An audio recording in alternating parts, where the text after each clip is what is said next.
what we've done in our politics is create a situation where we're electing idiots. And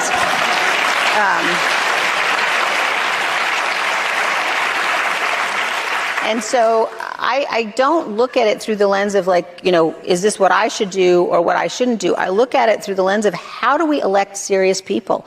And I think electing serious people can't be partisan. So I do appreciate that within the Republican Party at the moment, they're kind of obsessed trying to find something either on President Biden or Hunter Biden to justify their existence. Anything that you expect representatives to be taking an interest in, like housing, jobs, medical situations, totally not a lot going on. Congressman Massie, I don't know whether we called him Dry January, as in he's not reading any books in January. I don't know whether we called him a condescending twat, as in he's a little bit very old school sexist. Or we just called him an example, as Liz Cheney says, how, well, anybody, do you remember Dumbo the elephant that could fly? I guarantee you right now he probably could stand for election, win, and do a damn sight better than some of the people who are representing. But anyway, back to what happened today. This is appalling. This is just disrespectful and appalling. And, you know, props. Just props, because there aren't many people who, in this live TV situation, would deal with the SHIT that's coming from this insecure, yeah, I'll use the word, DICKHEAD. And take the heat, but I'll also talk about what's in that resolution. Recognizes that denying Israel's right to exist is a form of anti-Semitism. That's the name of the resolution. Congratulations. You do not support that. I'm not reading the name of the resolution. Congratulations, you're able to read the name of the resolution. I don't vote on the names. Ooh, Congressman, I don't think you're trying to question my intelligence now, are you? No, I'm just saying you don't have time to prepare for this like I did. Do you mean the 2 pages that I read in 2 minutes this morning and highlighted the resolve that the House of Representatives? Good for you. You took 2 minutes. There have been 19 resolutions. I know what's in all of them. I study them. And I say right on social media, if you'd done a little more research, you wouldn't have to ask me if I acknowledge Israel's right to exist. It's right there on my social media. I can read I've read your social media. I also think, given what is stated in this resolution, it is worthy of re-asking. I enjoy this dialogue. I hope I get to come back on and talk about what's in these bills again. In these resolutions and in these statements made by Congress, and in this resolution where everyone but you voted in support of, I'm happy to have you on anytime to discuss, and will continue to do my research. And do not appreciate when someone even suggests or insinuates that I'm not prepared. I'm going to suggest that you didn't have time to do the research that I've done. You did some research. Congressman Massie, thank you for coming on. Thank you, Kate. Sarah? Channel is Tony Doughty, 24/7 Eyes. It's early Friday morning. I'm 100% confident, by the way, you've been to a car wash at some stage. Yeah, bring the car through dirty and it comes out clean. But at the end of it, it is still a car. It's still your same vehicle. The reason I say that is because I've got to be very careful that I don't automatically turn this on here. It would appear that the Republican Party in the House are attempting to, well, clean the car again, as in replace the speaker. You know, sometimes when you find out the truth, I just need 60 seconds of your time to tell you something. When I was growing up, there was a series on TV called The Mr. Men. We need to add a new character, Mr. Desperate. Mike Johnson is beyond desperate. He's the sort of person that needs likes, needs retweets, all of that social media stuff that boosts his ego. The story of Mike Johnson is a story of a collaborator. Is nothing there. He is like the most insecure politician you can imagine, where he even has to bring along Elise Stefanik to butter his backside. His policies are here, there and everywhere. He says whatever he thinks he needs to get the attention of the former guy. Plays any card, has a black son. My wife Kelly and I, when we were newlyweds, we took custody of a young black kid in Baton Rouge. We were living there. Michael, he's our son. And he hates homosexuals, plays the religious card. You tell me right now, in one sentence, one word, sum up Mike Johnson. Oh, that one's easy. FOS. We have a better description. After a long time. Just sure, car's not coming through. Kevin McCarthy eventually became, as you know, Speaker. But that lasted for a while because Matt Gaetz and co. had enough. Not that they wanted him in there in the first place. It then turned into a little bit of a circus. You know, they were trying to... McCarthy got replaced. But it took a while to replace McCarthy. At one stage, they were even trying to bring Jim Jordan through the car wash. That is how crazy it got. Anyway, this is what happened eventually, ended up with Speaker Johnson. Right? And Speaker Johnson basically got, he's being brushed at the moment. He's being brushed and hoovered. And it may well turn out, because right now there is plans to, believe it or not, I feel like I should do a little song and dance here, go right back to the car wash, and go again. Have you ever seen any Congress run as badly as this Republican House over the past year and a half? I haven't, no, in the 35 years I have been there. Yeah. It's pretty terrible.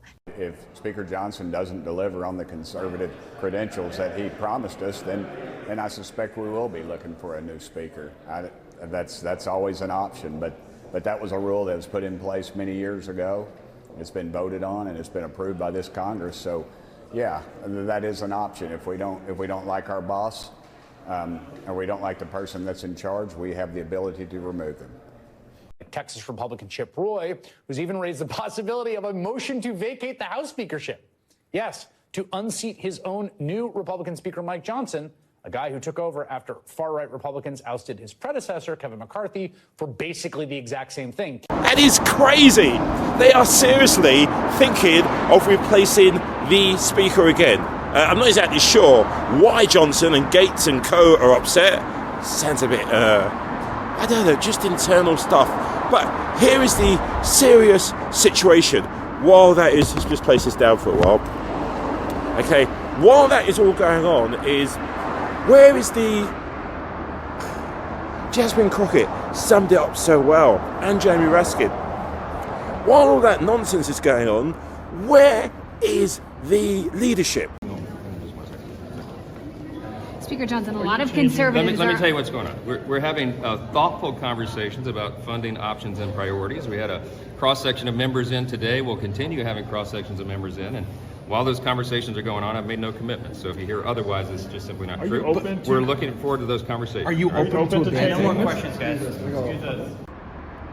Yeah, Nancy Pelosi, it's a bit cold. That's my son's hat, it's a bit cold. Nancy Pelosi summed it up. This is just chaotic. And there may even be like a shutdown. Where is the leadership, the kind of the government? There has to be some level of... Right now, for example, if you were to go through the history of the House, where would you rate this current setup? And this is the Republicans are in charge. They can't suddenly say, oh, wow, this is the Democrats. Look what the Democrats did when they had the House. The Republicans have the House right now. The rest of it, Biden's regime basically shuts itself down. No, if I'm Speaker of the House, I finish the job in the House. It's crazy. I mean, it's not even a song and dance. It is just one big mess. And I do not know how, I'll be really, really serious, all right? I do not know, where did I leave my sign? I do not know how they think suddenly, let me grab my sign, I'll take my sign with me wherever I go. I don't know how they suddenly think going into the car wash, I just hope it doesn't automatically turn on while I'm here, how they think going into the car wash is going to help them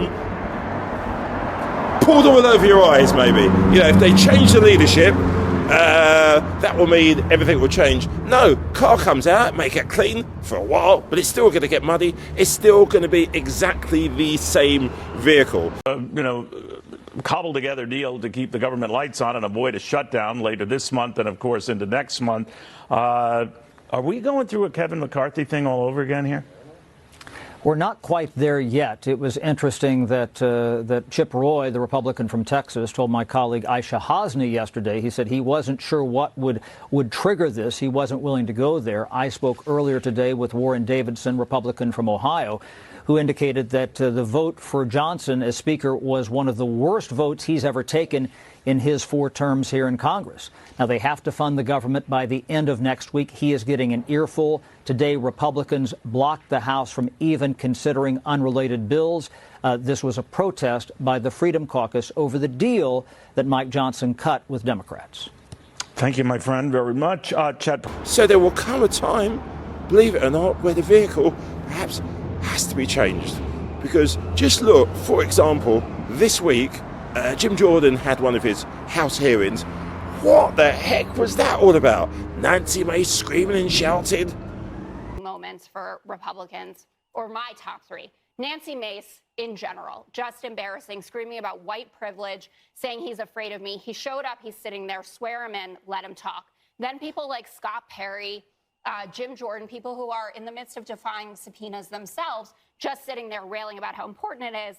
And then you said Hunter Biden got bored and he left. He intentionally embarrassed Marjorie Taylor Greene, who held up, again, another poster of his genitals. The woman is obsessed.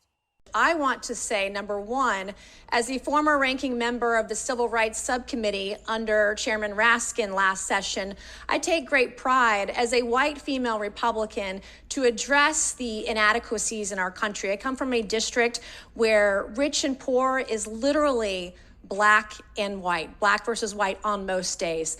It was a very beautiful speech by the gentlelady who, as she mentioned, was helped lead on the now majority side, the Civil Rights and Civil Liberties Subcommittee. But I think it's so exemplary of the point that she also oversaw the elimination of the Civil Rights Subcommittee on this committee, which really kind of gives the whole game away. We show up, we give speeches, we give flowery words, but at the end of the day, participate in the structural erosion of the rights and representation of people that are marginalized, women, people of color, people that just need to see their due process and civil liberties protected in this country. But I will move on.